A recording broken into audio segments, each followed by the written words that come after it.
My family cut all ties with me, convinced I wasn't my father's son. Now, after years of silence, they want to make amends. The whole ordeal started 4 years ago when Dad discovered my mom had been in multiple affairs for years. While he had known about some of them and forgiven her in the past, this time it was different. He found out that, due to the timing of the affairs, there was a chance that neither me nor my 2 siblings were his biological children. It was the first time we had heard anything about these affairs. A DNA test confirmed the truth. My siblings were Dad's, but I was not. It felt surreal. Dad decided to leave Mom, divorce her, and take both my siblings with him. However, I was left behind, staying with Mom, who had hit rock bottom. Alone and rejected by most of the family, she and I were cast out. The fallout was brutal. My older brother, in particular, was especially harsh toward me. The once tight-knit family had completely broken apart. While Dad tried to rebuild his life with my siblings, I was left in a painful limbo, caught between the wreckage of my parents' broken relationship and the growing distance from the rest of the family. Over time, both Mom and I grew more isolated, each of us sinking into our own struggles. It was a lonely existence, and the rift seemed impossible to mend.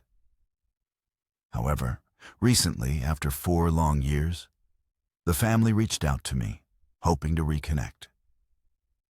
It was a strange turn of events, given everything that had happened, and I wasn't sure whether I was ready to face the people who had abandoned me. I had always thought I knew where I stood, but things changed quickly. The bond I shared with certain people, once so strong, has now become a tangled mess. It wasn't until I decided to get another DNA test that I found out the truth. The first test had been wrong, and I am, after all, my father's child. But the more I think about it, the more I realize that doesn't change much for me. It doesn't change the hurt, the betrayal, or the distance that has grown between us. My grandfather has been the one constant. He's always had my back, and together, we've been trying to sort out the mess. We hired a lawyer, and we're looking into settling things the right way. But Dad? He wants back in. And my brother has started reaching out too, asking to meet and talk. I'm not sure I want that. I don't want any of them in my life anymore. My mom? She's forgiven them all. She's even going out on dates with my dad, which makes me sick to my stomach. But I remind myself that it's her life, not mine. I don't have to understand or approve of her choices, but it's still hard to watch. I wish them both well, but I want no part of it. What frustrates me the most, though, is that they won't leave me alone. Everyone keeps saying I should hear them out because they're family, and I might regret it later if I don't. They think I'm just being a typical teenager, stubborn and emotional. But the truth is, I'm just trying to protect myself from more hurt. And right now, that means staying away. So let me get some clarity here. Am I out of line when I say thanks, but no thanks? Dr. Dad had this idea that I wasn't his child anymore. But it turns out I am his child. So now he wants to reconnect. And frankly, I'm not interested. I appreciate all the advice, but I've decided to stick with Grandpa. His advice was in line with most of what you all suggested, and I'm going to stand firm on this. I've been feeling really frustrated lately because a lot of people around me keep labeling me as a rebellious teenager, claiming I'll regret my decision. But Grandpa pointed out that I can't predict how I'll feel in the future. The reality is, you make decisions based on what you know and feel in the present, not what you might feel down the road. Right now, I'm repulsed by Dad and brother. I want no connection with them. I can't trust them, and I even suspect they may be reaching out only for the sake of appearances or money. If my feelings shift, I'll address them when they come, deal with it at that moment. That's all. Honestly, I wasn't planning to share anything more about this because I didn't see the point. My situation had already concluded, but something unexpected happened yesterday, and I felt like I should share. So I've decided to stick with my choice. No, I don't want to communicate with them. I'm moving to a new city soon, and I'll be changing my phone number. Only Grandpa will have the new one. I asked him not to tell anyone else, and I trust him to keep it private. Grandpa's a retired police officer, tough as nails, and has no tolerance for drama. My new number is safe with him. He called my mom and informed her that if anyone needs to reach me, they'll have to go through him. So my mom showed up at his place. I've been staying with Grandpa for a while now, and she tried to speak to me. But Grandpa made it clear that she needed to talk to him first. Only then would he decide if she was allowed to speak with me. So one day, my mom completely lost it and started yelling at him, saying it was none of his concern and that this was between me and my dad. Grandpa then spoke up, warning her that if anyone stepped onto his property to cause trouble, he'd call the cops, get a restraining order, and even grab his shotgun. The argument dragged on for a while, until finally Mom said, "I'm not the only family he has. By doing this, you're pushing everyone away and dividing the family. He has other grandchildren. Why pick just one?" Grandpa chuckled and told her that, through no fault of his own, the family had fallen apart a long time ago. Everyone had taken what they could and ran. Then he turned to me and said, "I'm his, and I'm not letting go." Up until then, I had been trying not to laugh at how mad Mom was, but when Grandpa said that, I lost it. Mom eventually left, and I found myself holding on to Grandpa like my life depended on it. He just patted me on the back and said, "All right, that's enough now. No need for that. I'm your family. Family stays with you no matter what. Keep that in mind when you start your own, and I will." Edit. Before I forget, some people were curious about my siblings. Well, my older brother was the type to take things that weren't his. He would lie to me and about me, not the small, harmless lies, but the kind that tore apart relationships with friends, family, and even a girlfriend I cared about. He was a big bully for years, and once he even hit me. Mom always said he had his struggles, but Dad just protected him. Grandpa, though, made it clear. If he ever touched me again, he'd make sure my brother would regret it. Guess he took Grandpa seriously because it never happened again. My younger brother? He's all right. Not much I want to say about him here. Another update. I read some of the comments to Grandpa. I had to explain what OG meant. Now he wants to watch Breaking Bad and Better Call Saul. Laughing out loud, but really, we appreciate all the love. Reading the comments on my first post, he just mentioned how clever the internet is. After seeing the replies to this update, he became a bit emotional and said he had things to do. However, he grabbed a beer, returned, and asked if there were more people chiming in. A comment that compared him to Clint Eastwood really made his day. Thanks for all the support, everyone. Update 2. I honestly can't believe I still remember the password to this account, but guys, you won't believe what happened. I can barely believe it myself. The lab messed up my results. Apparently, they mixed up the samples of all the children.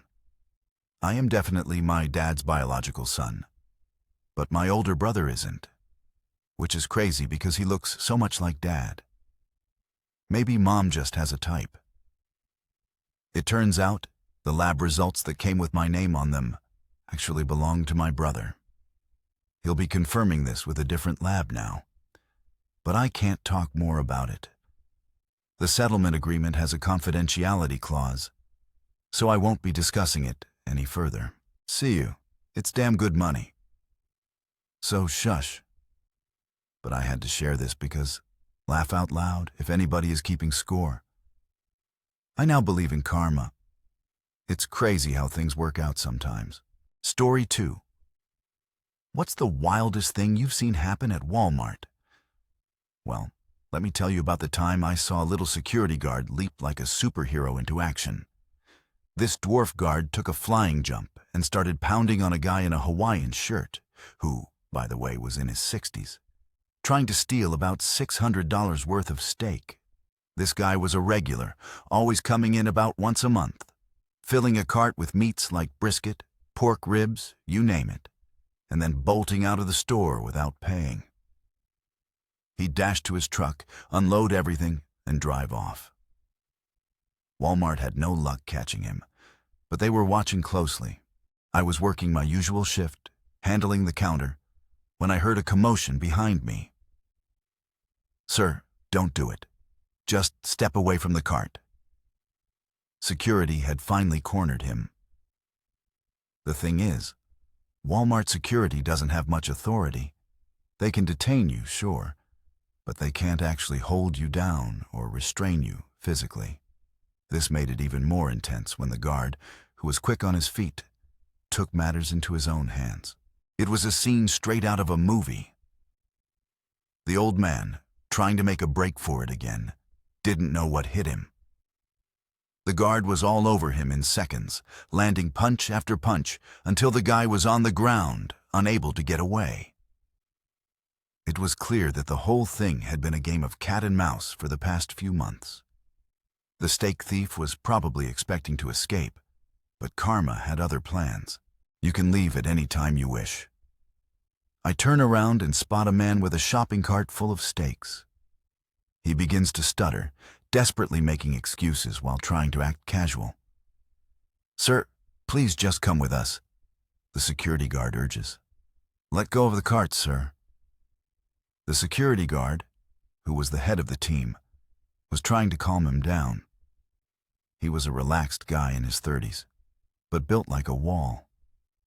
If you looked at him, you might think he was chubby, but you'd never guess he could bench press over 340 lbs. The man with the steaks tried to push past the burly guard, but they both ended up crashing into a stack of DVDs. That's when Eric showed up.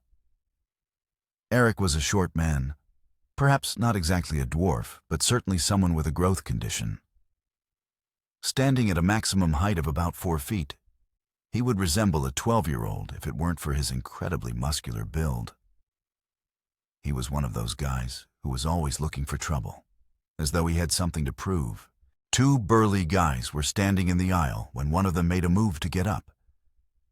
But suddenly, there was a commotion. Out of nowhere, a man named Alex swooped in like a whirlwind, feet first, launching himself right into the guy's chest. The impact was hard enough to knock him back onto the ground. "Hey, stop it!" someone shouted, but Alex wasn't listening. He scrambled onto the guy's chest, throwing rapid punches to his face, one after another. The situation was chaotic. No one could believe what they were seeing. A couple of employees tried to intervene, but they weren't equipped for this kind of brawl. Alex's fists were flying like a blur, each punch landing with a thud. The scene was so out of control that one of the onlookers whispered, "What is he? Some kind of superhero?" Meanwhile, the security team, who should have been there to handle the situation, was nowhere to be found. It felt like a mess that no one had the right tools to fix. Eventually, after what seemed like an eternity of chaos, Alex was dragged off the guy. But the damage was done. The store management immediately called it a day for him, and the police were brought in to sort everything out. The store faced legal action for what happened, but it was clear that letting the guy just walk out with the steaks might have been the better move.